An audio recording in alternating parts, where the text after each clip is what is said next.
नमस्कार, स्वागत है आपका। मैं हूं आपके साथ सपना दीपक मद्देशिया। बुलेटिन का आगाज करेंगे।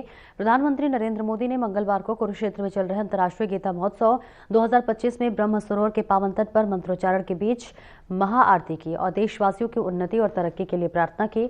तो वह इस मौके पर उन्होंने देवशिखा प्रज्वलित कर विधिवत रूप से महाआरती का शुभारंभ किया। आपको बताते चले कि इस मौके पर हरियाणा के राज्यपाल प्रोफेसर असीम कुमार घोष, मुख्यमंत्री श्री नायब सिंह सैनी भी मौजूद रहे, जहां प्रधानमंत्री के आगमन से कुरुक्षेत्र के इतिहास के साथ एक नया अध्याय जुड़ गया है। साथ ही इस मौके पर प्रधानमंत्री मोदी ने ब्रह्म सरोवर का अवलोकन करके बाद ब्रह्म सरोवर पुरुषोत्तमपुरा बाकी महाआरती कार्यक्रम में भी भाग लिया। तो वह इस मौके पर प्रधानमंत्री ने कहा कि भगवान श्री कृष्ण ने कुरुक्षेत्र की पावन धरा से पूरे विश्व को गीता का उपदेश दिया।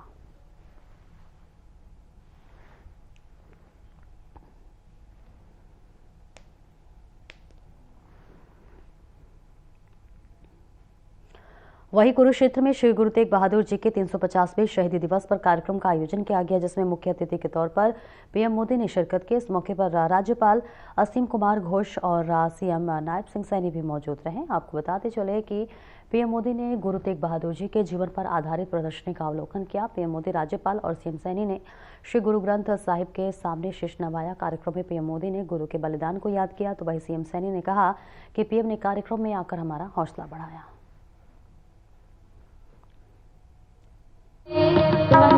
9 नवंबर को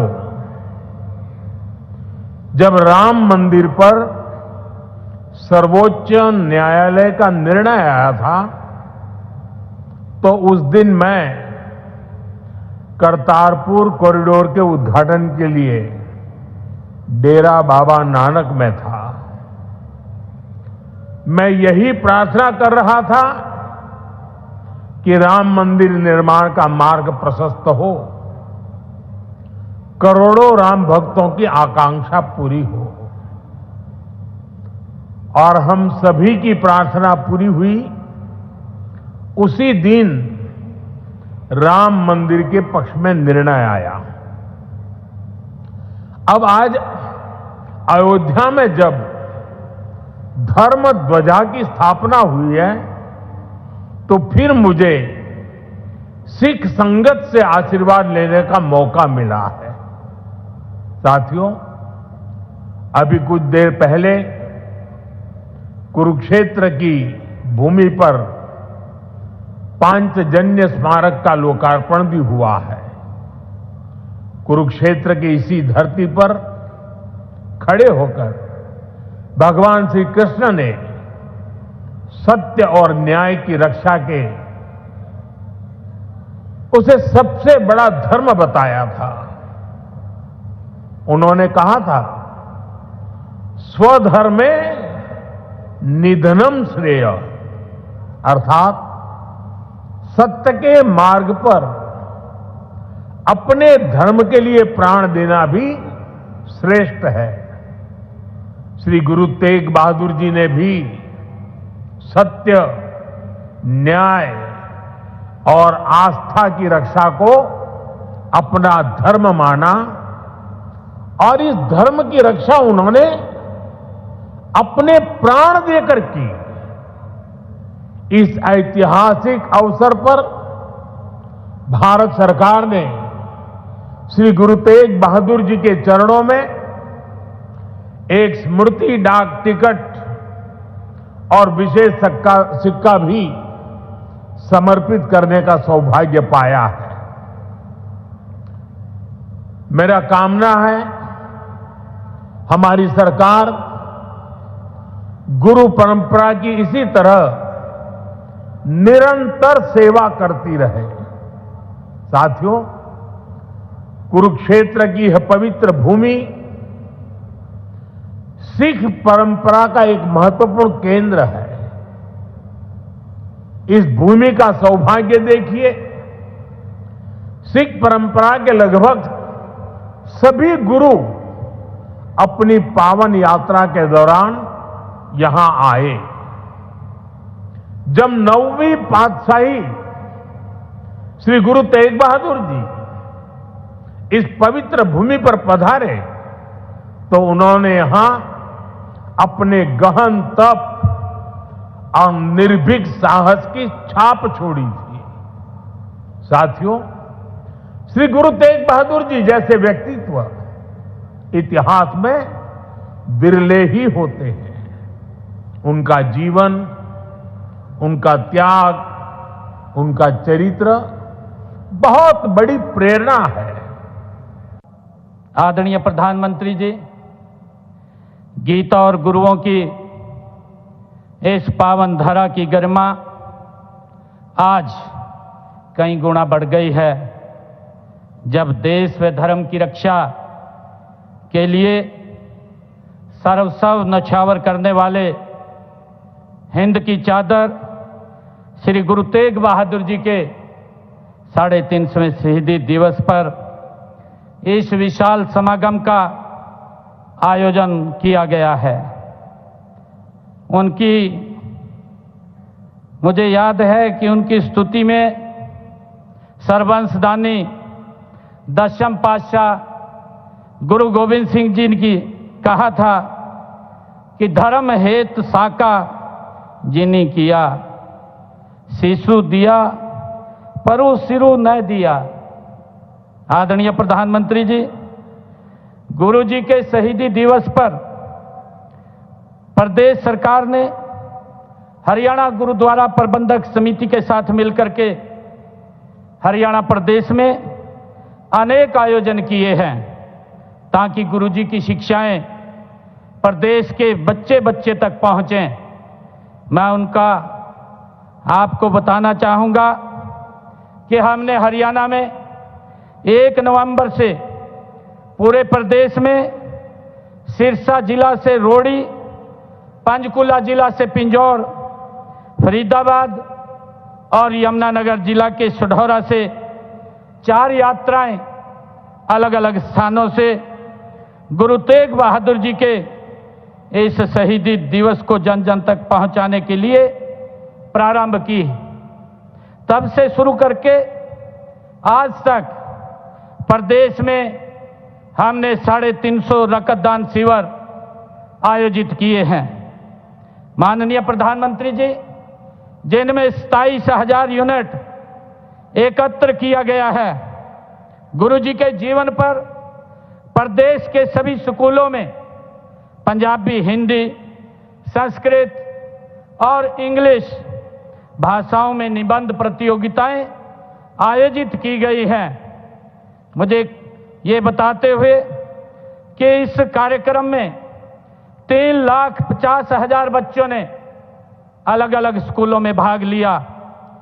इसी प्रकार 3 भाषाओं की कहानी प्रतियोगिता में 350 विद्यार्थियों ने भाग लिया। और आदरणीय प्रधानमंत्री जी, जब पहली यात्रा हमने सिरसा रोड़ी से प्रारंभ की, चौधरी देवीलाल विश्वविद्यालय सिरसा में राष्ट्रीय स्तर का सेमिनार वहां आयोजित किया गया। हमने वहां पर गुरु तेग बहादुर जी के जीवन, दर्शन और कार्यों पर चेयर स्थापित करने का निर्णय हमारी सरकार ने लिया, ताकि गुरु जी के दिखाए हुए मार्ग पर जो उन्होंने शिक्षाएं दी हैं उसको हमारे युवा उसको देख सकें, सर्च कर सकें। उसको लेकर के हमने एक चेयर स्थापित करने का गुरु तेग बहादुर जी के नाम से निर्णय किया है। आदरणीय प्रधानमंत्री जी, इसी प्रकार हमने जब पंचकुला पिंजौर से यात्रा प्रारंभ हुई तो अंबाला गवर्नमेंट पॉलिटेक्निकल, उसका नाम गुरु तेग बहादुर जी के नाम से रखा गया। आदरणीय प्रधानमंत्री जी, हमने करनाल में हिंद की चादर मैराथन का आयोजन किया, जिसमें 80,000 लोगों ने भाग लिया और उसी के साथ ही गुरु जी का शीश को आनंदपुर साहब पहुंचाने के प्रण से अपना शीश कुर्बान करने वाले दादा खुशहाल सिंह दहिया जी के बलिदान, उनके जन्मस्थली बड़खालसा में उनकी याद में एक राज्य स्तरीय हमने समारोह का आयोजन भी वहां पर किया है। माननीय प्रधानमंत्री जी, इसी कड़ी में हमने यमुनानगर जिले के कालेश्वर में गुरु तेग बहादुर जी के नाम पर एक वन लगाने का निर्णय वहां पर लिया है और वहां पर वन्य जीव संरक्षण ब्लॉक में विद्यार्थियों के साथ 350 पौधे वहां पर लगाए गए और उसी के साथ ही गुरु तेग बहादुर द्वार का भी निर्माण वहां बनाने का निर्णय लिया गया है। माननीय प्रधानमंत्री जी, गीता का संदेश हर हरियाणवी की रगों में है। आप जब 6 अक्टूबर 2014 को आप कुरुक्षेत्र आए थे, आपने कहा था कि कुरुक्षेत्र की गीता स्थली के रूप में अंतर्राष्ट्रीय स्तर पर पहचान दिलाने के लिए हर संभव प्रयास करेंगे।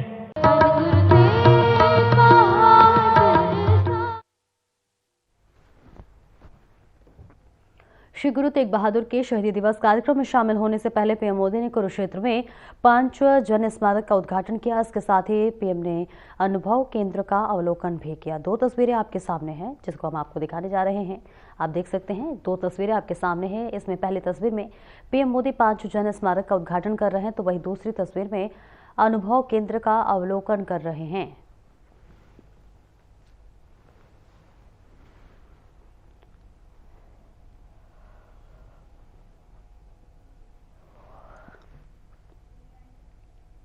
चरखी दादरी में कांग्रेस ने प्रदेश अध्यक्ष रावा नरेंद्र के नेतृत्व में वोट चोर गद्दी छोड़ नारे लगाते हुए प्रदर्शन किया। प्रदर्शनकारियों ने राशिवासिया धर्मशाला से लेकर लघु सचिवालय तक जोरदार प्रदर्शन किया और चरखी दादरी जिला उपायुक्त को राष्ट्रपति के नाम ज्ञापन भी दिया। सांसद दीपेंद्र हुड्डा ने कहा कि बीजेपी ने हरियाणा में सुनियोजित षड्यंत्र के तहत जनादेश चोरी कर असंवैधानिक सरकार बनाई है। अब कांग्रेस जनता अदालत में जाकर मतदाताओं को सच्चाई से अवगत करवा रही है। कांग्रेस की लड़ाई सत्ता के लिए नहीं बल्कि देश के संविधान और लोकतंत्र को बचाने के लिए है। तो वहीं रोहतक क्षेत्र से लोकसभा सांसद दीपेंद्र हुड्डा ने अपने संबोधन में कहा कि बीजेपी ने प्रदेश में वोट चोरी कर सरकार बनाई है, जिसके चलते सरकार को किसी भी वर्ग की चिंता नहीं है। प्रदेश में कानून व्यवस्था चरमराई हुई है।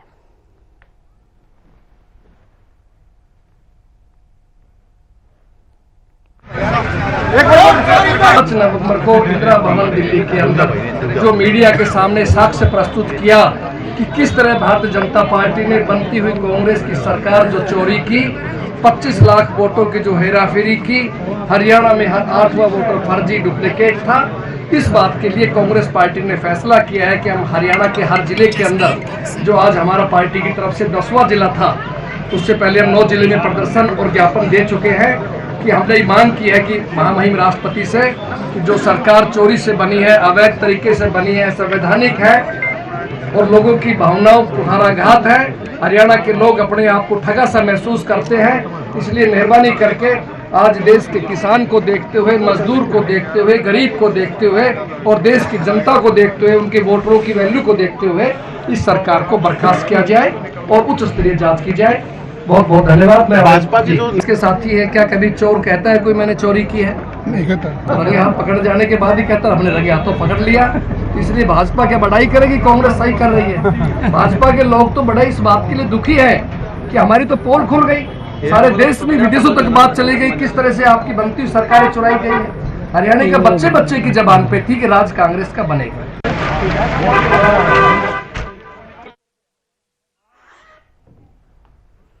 रेवाड़ी के धारूहेड़ा में एक 14 वर्षीय छात्रा के सुसाइड करने का मामला सामने आया है। जानकारी के मुताबिक शाम सेक्टर 6 थाना क्षेत्र के हाउसिंग बोर्ड में रहने वाली रिंकू कुमारी ने किराए के मकान में से पंखे से लटक कर जान दे दी है। तो वही सूचना मिलते ही पुलिस मौके पर पहुंची हुई है, जिस पर जांच अधिकारी एएसआई महिपाल के अनुसार शव को पोस्टमार्टम के लिए सिविल अस्पताल रेवाड़ी भेजा गया है और बाद में परिजनों को सौंप दिया गया है। प्रारंभिक जांच में आत्महत्या का कारण पढ़ाई बंद होना सामने आ रहा है।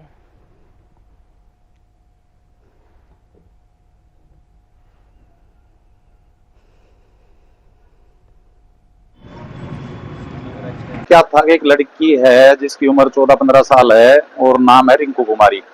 ये हाउसिंग बोर्ड 615 मकान में हाउसिंग बोर्ड में रह रहे हैं काफी टाइम से किराए पे, और मोतिहारी बिहार के रहने वाले हैं।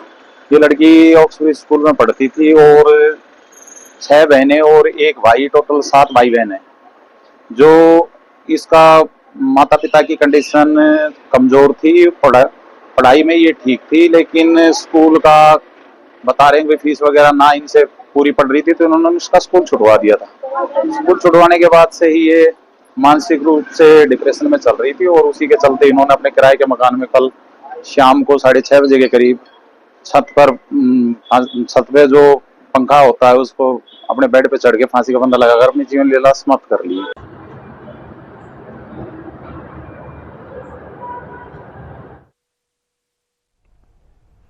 और चरखी दादरी में कांग्रेस कार्यकर्ताओं ने वोट चोर गद्दी छोड़ अभियान के तहत जोरदार रोष प्रदर्शन किया। राज्यसभा सांसद दीपेंद्र हुड्डा और कांग्रेस प्रदेशाध्यक्ष राव नरेंद्र सहित बड़ी संख्या में कार्यकर्ता इस प्रदर्शन में शामिल हुए। धर्मशाला से शुरू हुआ यह रोष मार्च लघु सचिवालय पहुंचा, जहां अधिकारियों को ज्ञापन सौंपा गया। कांग्रेस नेताओं का कहना है कि बीजेपी सरकार ने जनता के साथ धोखा किया है और प्रदेश में बेरोजगारी, भ्रष्टाचार, अपराध तेजी से बढ़ रहे हैं।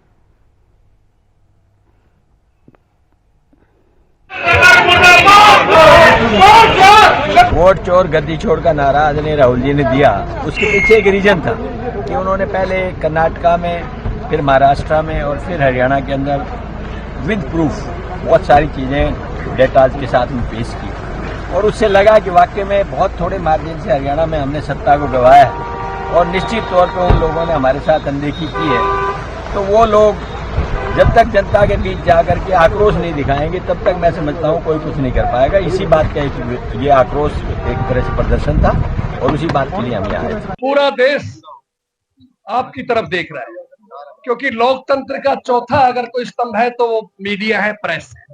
और इस प्रेस के माध्यम से हमारे नेता आदरणीय राहुल गांधी जी ने 5 नवंबर को इंदिरा भवन दिल्ली के अंदर जो मीडिया के सामने साक्ष्य प्रस्तुत किया कि किस तरह भारतीय जनता पार्टी ने बनती हुई कांग्रेस की सरकार जो चोरी की, 25 लाख वोटों की जो हेराफेरी की, हरियाणा में हर 8वां वोटर फर्जी डुप्लीकेट था। इस बात के लिए कांग्रेस पार्टी ने फैसला किया है कि हम हरियाणा के हर जिले के अंदर, जो आज हमारा पार्टी की तरफ से 10वां जिला था, उससे पहले 9 जिले के प्रदर्शन और ज्ञापन दे चुके हैं कि हमने ये मांग की है कि राष्ट्रपति से कि जो सरकार चोरी से बनी है, अवैध तरीके से बनी है, संवैधानिक है और लोगों की भावनाओं कुठाराघात है। हरियाणा के लोग अपने आप को ठगा सा महसूस करते हैं, इसलिए मेहरबानी करके आज देश के किसान को देखते हुए, मजदूर को देखते हुए, गरीब को देखते हुए और देश की जनता को देखते हुए, उनके वोटरों की वैल्यू को देखते हुए इस सरकार को बर्खास्त किया जाए। सेवा और सही समय पर मौजूद है। पूर्व मुख्यमंत्री भूपेंद्र हुड्डा की बहन बिमला देवी का आज निधन हो गया है। बताया जा रहा है कि लंबे समय से चल रही थी बीमार, जिन्होंने आज 90 साल की उम्र में अंतिम सांस ली। गुरुग्राम के मोक्षधाम में भी उनका अंतिम संस्कार किया गया। अंतिम संस्कार में भूपेंद्र हुड्डा, दीपेंद्र हुड्डा समेत कांग्रेस के तमाम नेता पहुंचे।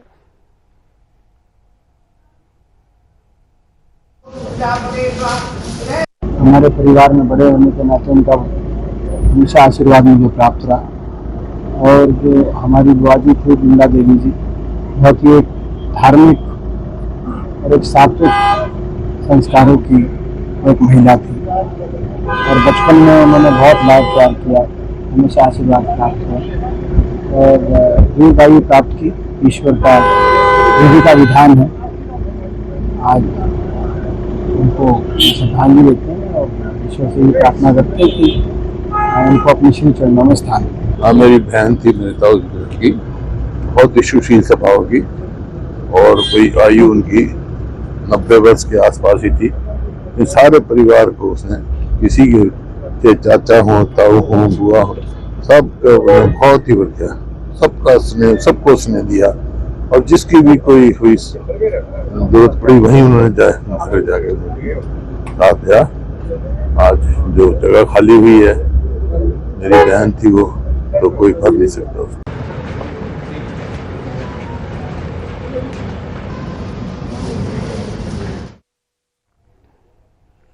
आगे बढ़ेंगे तो शाम भिवानी महेंद्रगढ़ लोकसभा क्षेत्र से सांसद चौधरी धर्मवीर सिंह का 71वां जन्मोत्सव पंजाबी धर्मशाला में यज्ञ हवन और केक काटकर मनाया। कार्यक्रम में उनके पुत्र परम सिंह और रामकिशन हलवासिया मौजूद रहे। जन्मोत्सव के बाद सदस्य प्रधानमंत्री नरेंद्र मोदी की अध्यक्षता में कुरुक्षेत्र में हुई गुरु तेग बहादुर जी की 350वीं जयंती और गीता जयंती समारोह में शामिल हुए। धर्मसेना हर साल सांसद का जन्मदिन धार्मिक तरीके से मनाती है और स्वच्छता, पर्यावरण, गरीब उत्थान जैसे सामाजिक कार्य करती है। कार्यक्रम में कई गणमान्य लोग और कार्यकर्ता उपस्थित रहे।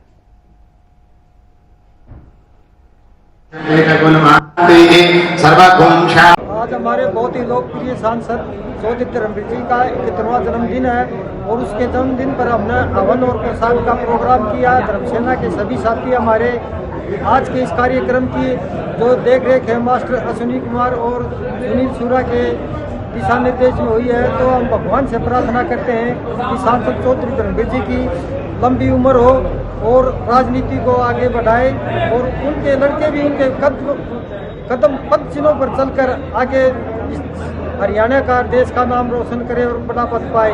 और हमारे सारे साथियों से निवेदन है कि इस प्रोग्राम के बाद सारे साथी अपनी अपनी गाड़ी लेकर हम आदरणीय प्रधानमंत्री मोदी जी की रैली में कुरुक्षेत्र के लिए प्रस्थान करेंगे।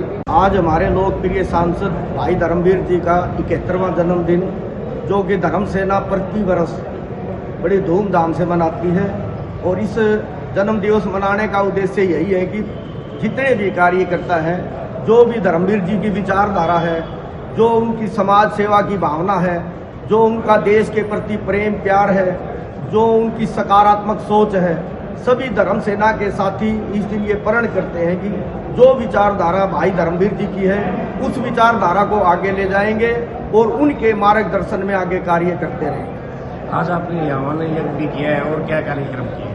आज का कार्यक्रम 71वें जन्मदिन का पहले हवन के बाद फिर सभी साथी जितने भी आएंगे सब प्रसाद की व्यवस्था कर रखी है। और इसका उद्देश्य यही है कि एक मिल बैठ के गेट टुगेदर हो जाए और एक दूसरे के साथ अपने विचार साझा कर सकें और देश और समाज के जितनी भी बुराइयां हैं उनके ऊपर हम चर्चा कर सकें। उसमें धर्मसेना अपना क्या योगदान दे सकती है, हम सब उसके ऊपर विचार करते हैं। आज हमारे लोकप्रिय सांसद चौधरी धर्मवीर सिंह जी का 71वां जन्मदिन दिवस समस्त धर्मसेना के कार्यकर्ताओं के द्वारा पूर्ण हवन यज्ञ की आहुति देकर और केक काटकर उसके बाद प्रसाद वितरण करके मनाया जा रहा है। हम भगवान से प्रार्थना करते हैं कि हमारे सांसद महोदय की उम्र लाख गुना हो, हजारों साल वो जिए। और ये जो जन्मदिन मनाया जा रहा है ये एक प्रेरणा स्रोत के रूप में मनाया जा रहा है कि एक आम किसान का बेटा एक पंच के सफर से लेकर सांसद के सफर तक जो पहुंचा है वो उससे प्रेरणा लेकर एक आम कार्यकर्ता भी एक अच्छा सामाजिक कार्यकर्ता और नेता बन सकता है। और हमारी धर्मसेना का मेन उद्देश्य समाज में जो बुराइयां हैं उनको खत्म करना और उसके बारे में लोगों को अवगत कराना है। हम भगवान से दोबारा प्रार्थना करते हैं कि हमारे सांसद साहब को लंबी उम्र दे। फिलहाल इस बुलेटिन में इतना ही। नमस्कार।